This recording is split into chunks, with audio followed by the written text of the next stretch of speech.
dari Anas bin Malik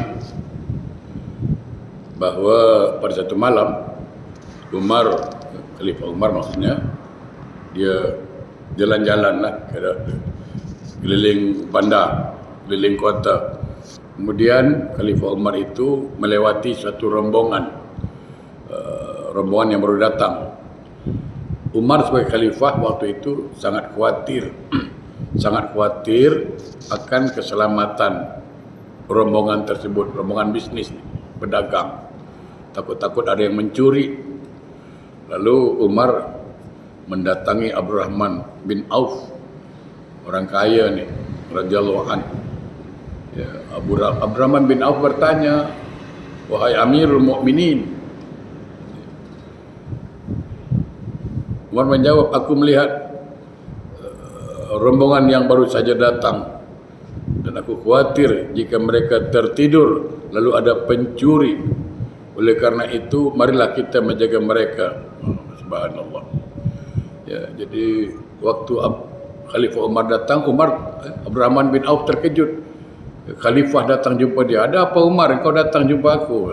Kata Umar, "Tadi aku keliling bandar, keliling kota. Ada rombongan ni baru datang ni. Saya khawatir nanti ada yang mencuri barang-barang dia. Maklumlah dia tertidur.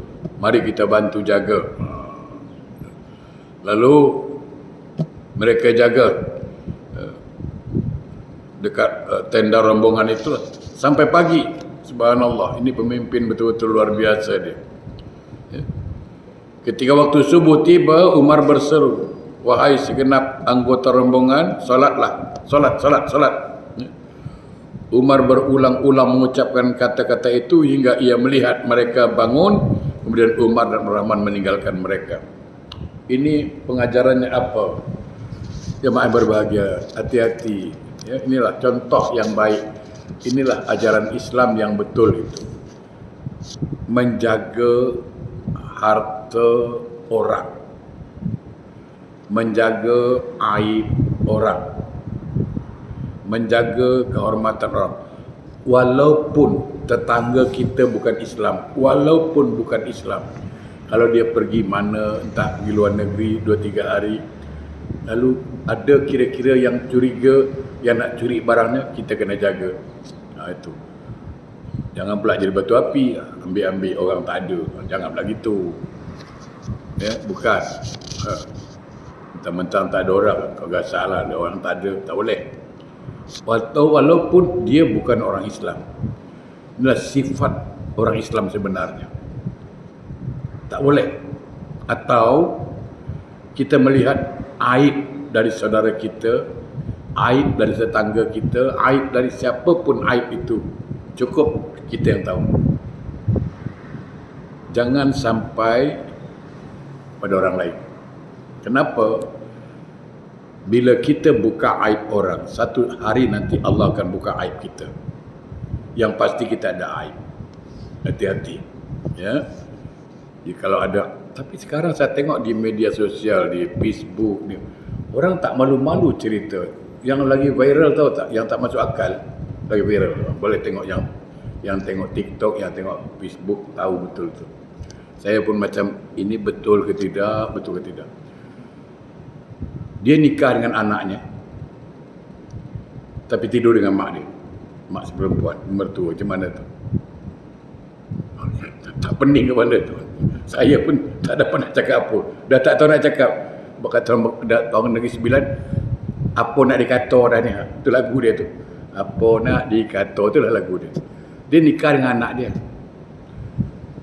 Tapi dia, maaf cakap, bersetubuh dengan mak mertua, dengan mak isteri. Macam mana tu? Dan mak dia pun mau. Itu saya bilang. Sekarang kan, habis isteri dia buka lah aib dia semua. Dia dapat tangkap lah. Ya Allah, begitulah sekarang ni. Dasar dunia sekarang ni. Memang dunia nak kiamat ni, katakan. Perkara yang tak masuk akal. Mak mertua, padahal mak mertua tu tak batal untuk tu. Ya kan? Tak batal untuk. Kalau kita anaknya dah kita setubuhi, maka mak mertua itu tidak batal uduk dengan menantu. Walaupun dia ceraikan anaknya itu, tetap tidak batal. Begitulah hukum. Zaman sekarang dah gila, saya katakan. Jadi sekali lagi, pelajarannya apa? Kita kena jaga aib orang. Yang kita dah tahu, jangan sampai menyampai harta tetangga, aib tetangga, siapa pula keluarga kita kena jaga. Inilah kata Al-Faqih berkata, seharusnya kita mencontoh tingkah laku para sahabat Nabi SAW. Allah telah menguji mereka melalui firman-Nya, ruhama'u bainahum, surah Al-Fat 29. Memang orang Islam ni memang begitulah, saling berkasih sayang di antara satu dengan lainnya. Saya takut betul ya, kadang-kadang ada yang saya takuti apa. Saya selalu menyampaikan dan bahkan saya sangat takut. Bayangkan ya, kalau saya tak tegur kawan, katalah saya tak tegur kerana benci, ingat, tak tegur kerana marah, tak tegur kerana benci, lebih dari 3 hari kan haram. Bagaimana kalau 3 bulan? Lebih, itu bapa haram lah. Masalahnya satu, efeknya apa? Satu, solat saya Allah tak terima. Kan dalam hadis dikatakan, barang siapa tak tegur siapa lebih dari 3 hari, Allah tolak amalnya. Ini selalu saya sampaikan. Jadi penat kita buat solat, penat kita beramal, tapi Allah tak terima. Bukan cakap sah atau tidak sah, saya tak cakap itu. Yang pertama. Yang kedua, mati kita dalam keadaan mati maksiat, su'ul khotimah, mati dalam keadaan yang haram. Kenapa? Karena kita telah melanggar aturan. Allah kata jaga silaturahim, kita malah putuskan silaturahim. Ittaqullaha allazi tas'aluna bihi wal arham. Itu mati kita su'ul khotimah, mati dalam keadaan buruk. Yang ketiga, surga tak terbuka pintunya pada kita. Kerana Nabi bersabda, la yadkhuluna jannah qati'ur rahim, tidak akan masuk surga orang yang putuskan tali silaturahim. Yang keempat, rezeki pula sangkut-sangkut. Banyak betul masalah kita dapat akibat putus silaturahim, adik-beradik, keluarga, mati tak masuk surga, buat amal Allah tak terima, matinya su'ul khotimah, seburuk-buruk akhirat. Makanya kata Allah, ittaqullah, takutlah pada Allah. Mengalah bukan kerana kalah, mengalah bukan berarti salah, bukan. Kita mengalah kerana Allah. Itu. Aku tahu, aku rela tegur dia, aku rela jaga silaturahim dengan dia. Kenapa? Kerana aku mahu amal aku diterima Allah. Aku rela tegur dia, aku rela jaga silaturahim dengan dia. Kenapa? Kerana kalau aku mati, insyaAllah husnul khotimah. Aku rela tegur dia, aku rela jaga silaturahim. Kenapa? Kerana aku ingin masuk surga. Itu. Mengalah kerana Allah. Inilah orang Islam. Jadi nikmat. Kadang kita ni sama tetangga baik, sama orang lain baik, adik-beradik gaduh. Itu saya heran. Dengan adik-beradik pula gaduh. Subhanallah, na'udzubillah min zalik. Ya. Memang mereka memang saling menyayangi, tidak hanya kepada sesama kaum muslimin, tapi juga kepada segenap makhluk termasuk orang kafir. Walaupun orang kafir, selagi dia tak ganggu kita, selagi tak kacau agama kita, tak ada masalah dia. Boleh bertetangga, boleh berkawan. Ya. Diriwayatkan dari Umar bahawasanya ia melihat seseorang zimmi yang sudah tua renta meminta-minta dari pintu ke pintu. Andai kata ada yang minta, katakanlah yang pengemis itu bukan Islam, katakanlah bukan Islam, kita tak boleh kasih? Boleh, kasihlah. Kasih, sedekah, tetap sedekah. Ada pahala Pak? Ada. Membantu tak dilarang. Yang dilarangkan mendoakan keselamatannya di akhirat, itu yang salah. Ya. Jadi mendoakan soal agama dilarang. Kalau mendoakan dunia tak masalah. Contoh, ada orang bukan Islam kasih saya jam tangan, katakan dia cakap saya dari company ini, saya kasih ustaz lah jam tangan supaya ustaz mengajar on time. Contoh lah. Saya cakap apa? Terima kasih Semoga you lancar dalam usaha, bisnes you lancar, you sukses. Boleh kan? Tak ada masalah. Doa untuk dunia. Semoga you panjang umur, you sukses, sehat selalu, bahagia selalu, tak ada masalah. Yang salah apa? Terima kasih, syukran. Ya. Semoga Allah ampunkan dosa-dosa engkau. Itu dia. Semoga masuk surga. Malaikat terkejut. Wak. Itu dia. Tak. Ingat. Jadi kalau ada orang, kan kalau kita duduk kat Gelang, kan ada dekat yang jual-jual minta, tapi bukan Islam. Kadang-kadang bukan Islam tau. Minta dolar, maka kasih, tak ada masalah. Itu mungkin dia bukan Islam. Jangan cakap bukan Islam. Supaya orang tahu orang Islam tu dia bersedekah, tak tengok orang. Kasih. Pahala sedekah dapat. Pahala menyenangkan hati orang pun dapat. Tak kira Islam tak Islam lah. Kadang-kadang kita memang tengok pula tu. Bukan Islam lah. Itu pula gitu. Tak kira lah. Diriwayatkan dari Ali bin Abi Talib karamallahu wajhah bahawa ia melihat Umar berada di atas untanya di Abtah. Lalu Ali bertanya kepada Umar, "Wahai Amirul Mukminin, mau ke mana engkau?" Umar menjawab, "Mencari unta milik Baitul Mal yang lari." Ali berkata, "Sungguh kamu membuat hina khalifah yang sesudah kamu." Umar berkata, "Jangan mencela aku, wahai ayah Hasan.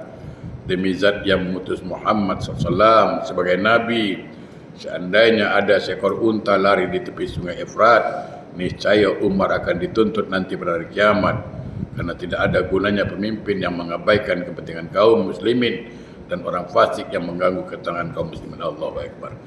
Ini betul-betul contoh yang baik Umar bin Khattab ni. Jadi ada Khalifah Ali panggil Sayyidina Ali, tanya dia, "Kau nak ke mana Umar?" Kata Umar, "Aku nak cari unta yang hilang dari Baitul Mal."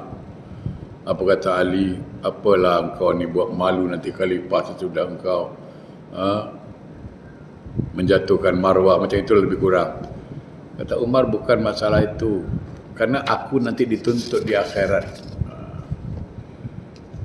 Seekor unta yang lari dari Baitul Mal itu nanti khalifah akan dituntut dan aku tak mau dituntut." Luar biasa dia.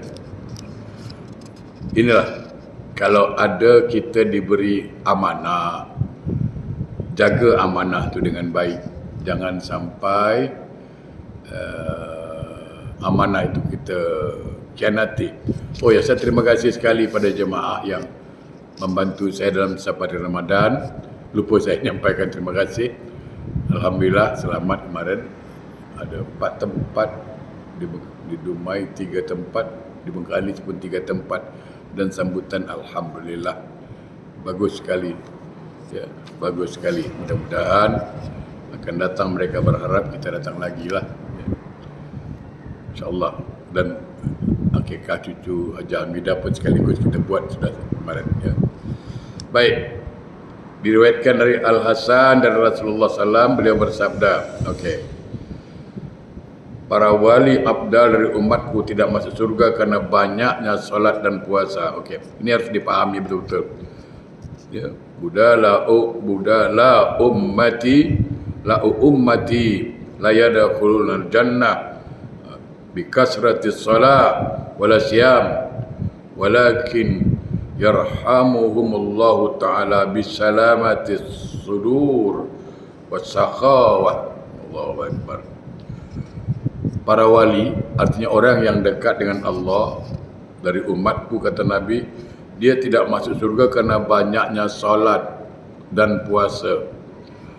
Akan tetapi Allah Ta'ala menyayangi mereka karena selamatnya dada atau bersihnya hati, murah hati, dan menyayangi segenap kaum muslimin. Jamaah yang berbahagia, ingat ya, banyak orang, adalah, tapi adalah, memang banyak juga, solat rajin, ke masjid rajin, puasa rajin, baca Quran rajin, berzikir rajin, tapi bab nak tolong orang dia tak, itu yang tak salah. Itu namanya dia tidak paham agama. Dia ego namanya tu. Tidak begitu ajaran Islam. Islam ni mengajarkan dua. Satu hablum minallah, satu lagi apa? Hablum minan nas. Dan dua-dua tak boleh dipisahkan. Ada orang hablum minallahnya bagus, tapi hablum minan nasnya tak baik. Ada solat rajin ke masjid, ambil saf paling depan, baca tasbih banyak, baca Quran bagus, puasa dia buat, tapi bab menolong orang, sedekah, bab santunan yatim, bab membantu pesantren, itu dia tak ada buat. Padahal banyaklah para wali mengatakan, para ulama mengatakan, seseorang itu sangat mudah mendapatkan rahmat Allah melalui apa? Sedekah. Melalui memberi pertolongan orang lain. Jadi gini, ini contoh mudah. Pernah dengar tak? Sekedar mengingatkan balik, pernah dengar tak? Ada seorang pelacur, dia tolong anjing kehausan. Betul? Akhirnya apa? Apa yang terjadi? Pelacur itu masuk surga. Kenapa? Kerana mendapat rahmat Allah. Bayangkan, hanya menolong seekor anjing yang kehausan, tapi pertolongan itu dinilai oleh Allah dan mendapat rahmat. Kerana anjing itu kan makhluk Allah itu. Allah nilai dan Allah beri rahmat. Jadi ingin saya katakan apa? Solat juga bagus. Saya bukan kata solat itu wajib apa, tapi yang lebih cepat mendatangkan rahmat Allah. Lebih cepat. Ampunan Allah lebih cepat ketika dia menjaga hubungan antar manusia, saling membantu. Terutama saya ingin katakan apa? Terutama sekali orang tua. Itu orang tua sekali. Sedekah semua orang bagus. Sedekah dengan orang miskin bagus. Tapi saya ingin nasihatkan orang tua dulu. Setelah orang tua, cuba tengok saudara kita yang miskin ada tak? Itu dibantu. Itu. Jadi orang tua yang pertama sekali. Kadang-kadang kita, maaf ya, ada orang suka bantu sana bantu sini. Alhamdulillah lah. Tapi bab sama orang tua dia kurang. Tak boleh. Orang tua yang pertama sekali. Itu jaga betul-betul. Ya.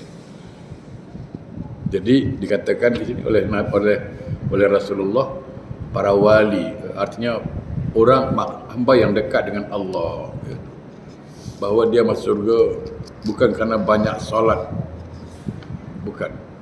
bukan kerana banyak puasa, bukan, tapi kerana dia saling menyayangi sesama hamba Allah, ya. Saling berkasih sayang, saling membantu, ya. Abdul Wahab bin Muhammad Al-Fa'allani di Samarkandi meriwayatkan risanad dari Humaid dari Anas bin Malik, Rasulullah bersabda,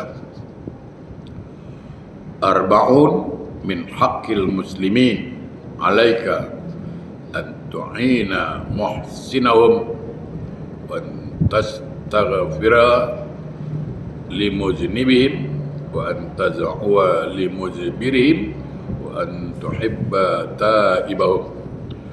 4 perkara termasuk hak kaum muslimin yang harus kamu tunaikan. Okey. Bila cerita hak, pasti cerita kewajipan. Jadi hak orang muslim kepada kita sesama muslim ni ada 4 dan itu wajib kita tunaikan. Apa itu yang pertama? Menolong orang yang berbuat baik di antara mereka. Menolong orang yang berbuat baik di antara mereka. Itu artinya apa? Kalau ada orang itu baik dan kita tahu dia baik, maka kita jangan lupa kalau dalam keadaan dia susah, dia memerlukan pertolongan, segera tolong dia. Jadi menolong orang yang berbuat baik, ya. Saya selalu mengingatkan diri saya lah. Pernah kejadian, bukan sama saya, sama orang lain, sedih. Kerana sombong dengan tetangga. Sikit-sikit salah tetangga marah je lah. Jadi tetangga banyak tak suka dengan dia. Apa yang jadi? Waktu nikah anak dia, dah masak banyak, tak satu orang pun datang. Bayangkan, sedih waktu itu. Menunglah kawan. Dan ini kejadian di Batam. Kenapa? Kerana dia dengan tetangga garang. Tetangga tak datang tetangga dia. Orang luar berapalah datang. Jadi terutama kita bertetangga lah. Terutama. Jaga baik-baik. Berbuat baik. Adik-beradik buat baik. Itu kewajipan kita lah. Berbuat baik pada orang yang baik. Yang kedua, memohon ampunkan bagi orang yang berdosa di antara mereka. Ini saya ingin jelaskan. Ini yang barangkali amalan yang ringan tapi berat dilaksanakan. Dia ringan tapi berat dilaksanakan. Ada sahabat Nabi yang Nabi cakap dia ahli surga. Tahu? Nabi cakap dia ahli surga. Dia datang aja Nabi cakap ahli surga sampai. Sahabat heran, kenapa ni? Apa kelebihan dia? Asal dia datang aja Nabi cakap ahli surga sampai. Amalan dia simple. Solatnya sama dengan kita. Puasanya sama. Haji sama, artinya kalau hablum minallahnya, hubungannya dengan Allah sama, tak ada beza. Dia pun solat, kita pun solat. Dia tahajud, kita tahajud. Dia baca Quran, kita baca Quran. Tapi ada satu amalan yang orang tak tahu, yang orang tak buat, jarang orang buat, dia buat. Itulah jaminan dia masuk surga. Apa? Dia sebelum tidur, dia takkan tidur sebelum mengatakan dengan Allah, ya Allah, ampunkanlah semua orang yang telah menzalimi aku hari ini. Siapapun yang berdosa kepada aku hari ini, tolong ya Allah, engkau ampunkan dia, kerana aku telah pun mengampunkan dia. Itu dia amalannya. Kita pula mampu, bukan tak ampun. Kita doa tak baik masalahnya. Celaka, macam-macam doa kita tak bagus. Ingat ya, ada yang kita takuti. Apa? Dan kita selalu dengar hadis Nabi bahawa doa orang yang dizalimi itu kabul. Dan itu banyak terjadi. Banyak, bukan satu dua. Saya nak cerita pun dah malas dah. Dah banyak. Hati-hati. Ketika kita menzalimi saudara, menzalimi tetangga, menzalimi siapapun, kita takut dia berdoa ketika itu. Kerana salah satu doa yang Allah kabulkan, doa orang yang dizalimi. Hati-hati. Jangan suka menzalimi orang. Itu aja sebelum tidur, ya Allah, ampunkanlah dosa-dosa orang yang telah menzalimi aku, yang telah berdosa kepada aku, dan aku juga telah mengampunkan mereka. Itulah amalannya. Kalau kita boleh buat, insya-Allah kita juga akan jadi penghuni surga. Kita pula celaka lah, itulah, mampulah besok, tahulah besok apa jadi. Tak boleh, kita tak boleh mendoakan kecelakaan orang, tak boleh mendoakan perkara yang buruk, kerana nanti malaikat akan doakan kita benda yang tak baik juga, ya. Jadi kita mendoakan orang yang berdosa di antara mereka, ya. Dan mendoakan orang yang terbelakang di antara mereka, orang bodoh. Jangan kita kutuk, kau ni bodoh, tak, jangan. Kita doakan semoga dia pandai, semoga dia mau belajar. Doakan. Dan itulah saling mendoakan, inilah orang Islam. Dan mencintai orang bertaubat di antara mereka. Okey. Saya ingatkan kita semualah. Kenapa anak-anak yang hisap dadah itu sulit untuk baik? Kerana kita, ya, menurut kajian lah, kerana kita orang tua tidak memberikan kepercayaan penuh dia dah betul mau bertaubat. Kadang ini sekejap aja, lagi dia tu. Itu yang dia cakap dia lama-lama dia kan cakap mak tu doa. Ya kan? Ini baik-baik ada makna ni. Baik sekejap je. Nanti buat lagi. Itu dia cakap tidak. Sebab saya ada pengalaman dari jamaah. Ya. Dia begitu, anaknya isap dadah, ialah diakui dia. Semua orang marah, betul diakuinya. Tapi seburuk-buruk dia anak, ya kan? Begitu anaknya keluar, dia peluk anak dia. Kerana tak mungkin ada orang lain yang meluk dia. Jadi mak, itulah kelebihan mak. Dia peluk anak dia. Dia cakap apa? Macam mana pun benci orang dengan kau, macam mana pun orang kutuk engkau, tidak melunturkan kasih sayang mak. Dia peluk anak dia. Di situlah anak dia sadar mak dia masih sayang. Walaupun dia jahat, mak dia masih sayang. Mak selalu nasihati. Bahkan mak dia kawankan dia nasihat hari-hari. Dia betul-betul dia peluk. Dia cakap, bila kau nak berubah, mak bahagia. Dia betul-betul percaya dengan anak. Alhamdulillah anak itu diberi kepercayaan. Akhirnya apa? Berhasil dia. Bahkan anak sekarang masuk pesantren dan alhamdulillah sudah mulai menghafal Quran. Kan luar biasa tu. Kenapa? Mak dia tu peluk, mak dia percaya. Kadang anak-anak begitu kadang kurang kasih sayang kadang-kadang. Ya kan? Mak dia asyik sibuk aja main Facebook. Macam mana? Asyik dengan handphone aja. Sekarang kan lain. Sekarang betul di rumah tu kadang-kadang, ya Allah Akbar. Dah tak ada bercakap dengan isteri pun dah susah. Asyik dia main handphone, kita main handphone. Dah selama-lama ya. Ini keluarga handphone pula kan. Ya kan? Ya. Kalau dia balik, dia keluar penjara kita tengok. Ini balik ni kan, sekejap aja jangan-jangan. Berikan dia keyakinan. Yakinlah, ya. Dan minta pada Allah, ya muqallibal qulub, wahai Allah yang membolak-balikkan hati manusia, kau tetapkanlah hati anakku dalam taat beribadah pada engkau. Begini. Minta pada Allah. Ya. Jangan kita kutuk. Tak boleh. Selanjutnya Al-Faqih menuturkan dari Abul Qasim Abdul Rahman bin Muhammad yang intinya dari Abu Ayyub radhiyallahu an, bahawa Rasulullah bersabda, lil muslim ala akhil sittun fisalin. Kewajipan seorang muslim terhadap saudaranya sesama muslim ada 6. Ada 6 kewajipan kita. Apabila ia meninggalkan satu di antaranya, maka ia telah meninggalkan satu hak yang wajib ia tunaikan. Jadi tak boleh ditinggalkan 6 kewajipan kita terhadap saudara kita sesama Islam. Apalagi saudara betul, adik-beradik, sepupu. Apa yang pertama? Itu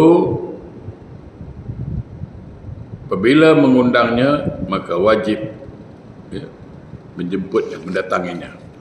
Jadi kalau yang mengundang, kalau kita diundang saudara, yang mengundang hukumnya apa? Sunat. Yang mendatangi wajib. Ingat, mengundang hukumnya sunat, mendatangi undangan hukumnya wajib. Jangan gunakan insya-Allah tapi bohong, jangan. Bohong pakai insya-Allah pula. Jangan lupa datang insya-Allah, insya-Allah. Pada hati dia tanda, tapi dia pakai insya-Allah pula. Dah apalah orang. Jangan. Kalau memang keberatan datang, tak datang, bagi tahu awal-awal. Saya minta maaf, tak boleh datang. Ya, kenapa saya pergi gini, saya ada hal, dah lebih awal dah. Cakap, tak mungkin dia marah. Ya. Jadi kalau ada yang mengundang kita, wajib datang. Sama, memberi salam hukumnya sunat, menjawab salam hukumnya wajib. Itu wajib. Ya. Yang kedua, apabila ia sakit, maka harus menjenguknya. Sakit, gembirakan dia. Memang ya, kalau kita sakit, orang datang tengok, terobat juga sedikit lah, senyum.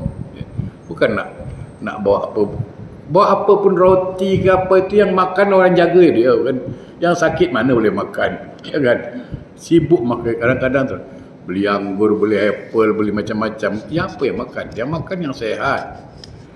Kalau yang sakit tu jangankan makan apple, rendang sedap pun dia cakap pahit apa. Anggur pahit, semua pahit. Yang penting tengok dia. Dan jangan takut-takuti pula. Hibur dia. Tengok dia, ya insya-Allah sembuh. Ya Allah boleh menyembuhkan semua penyakit. Jangan putus asa. Jangan pula ditakut-takuti. Kau sakit apa?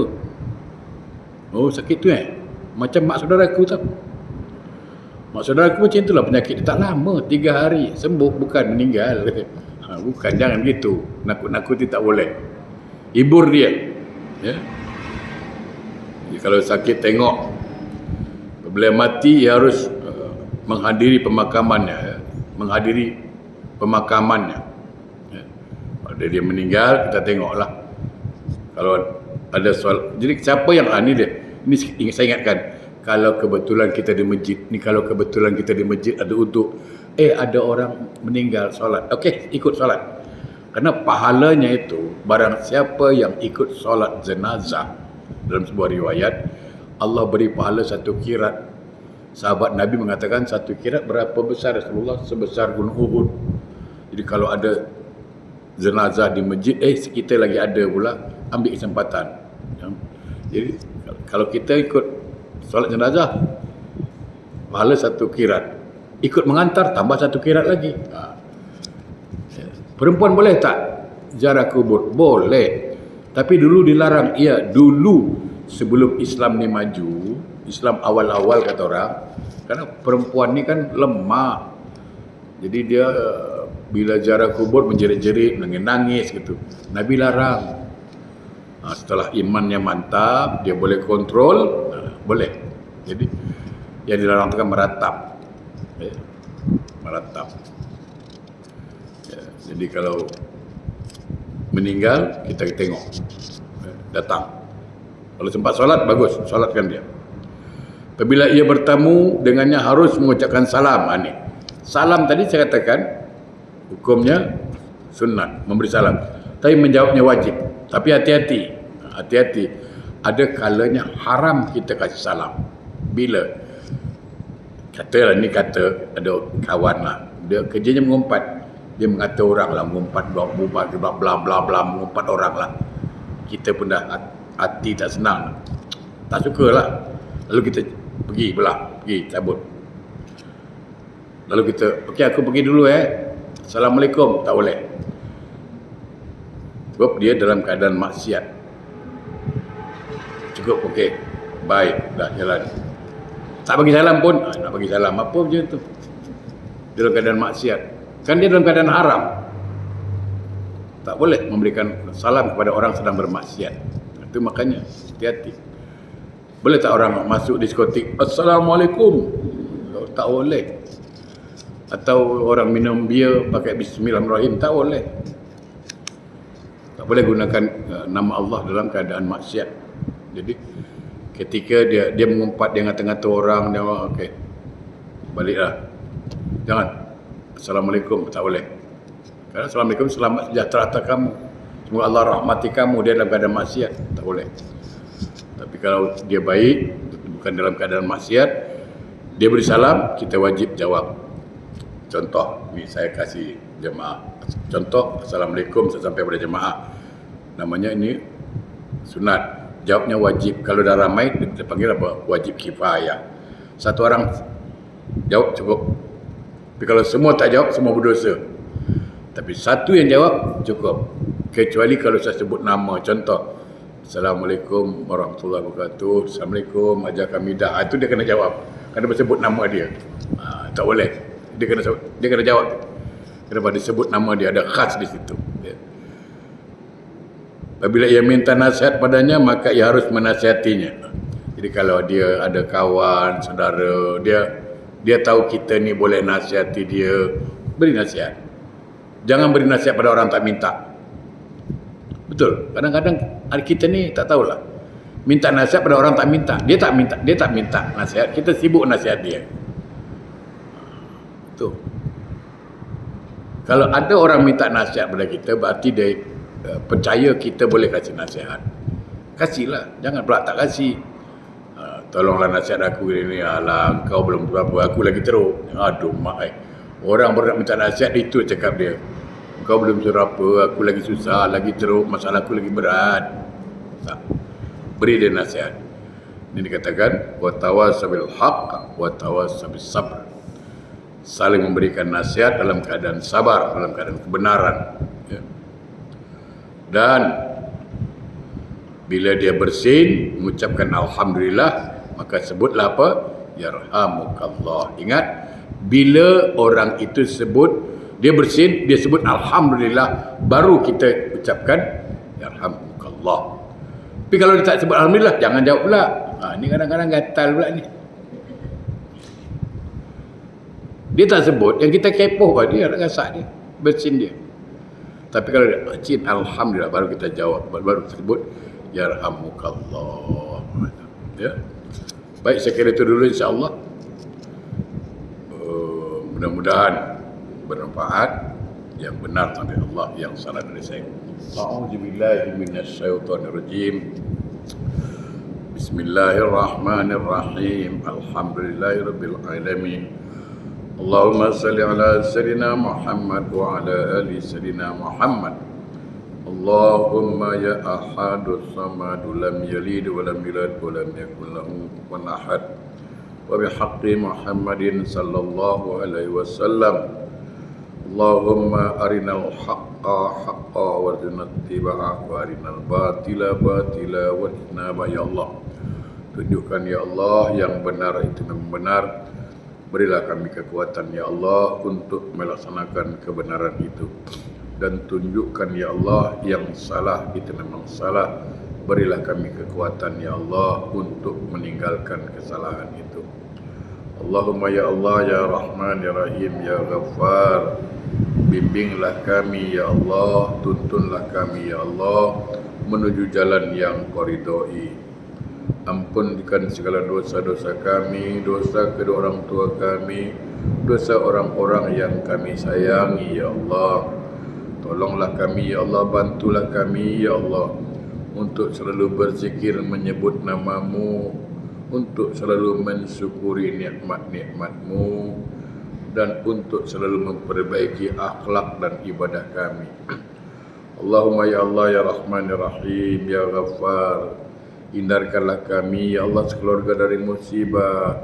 Jauhkan kami ya Allah dari musibah ya Allah. Berikan kami kesejahteraan, kebahagiaan dan keselamatan dunia dan dari dunia sampai ke akhirat ya Allah. Rabbana atina fid dunya hasanah wa fil akhirati hasanah wa qina adzabannar. Walhamdulillahirabbil alamin. Assalamualaikum warahmatullahi wabarakatuh.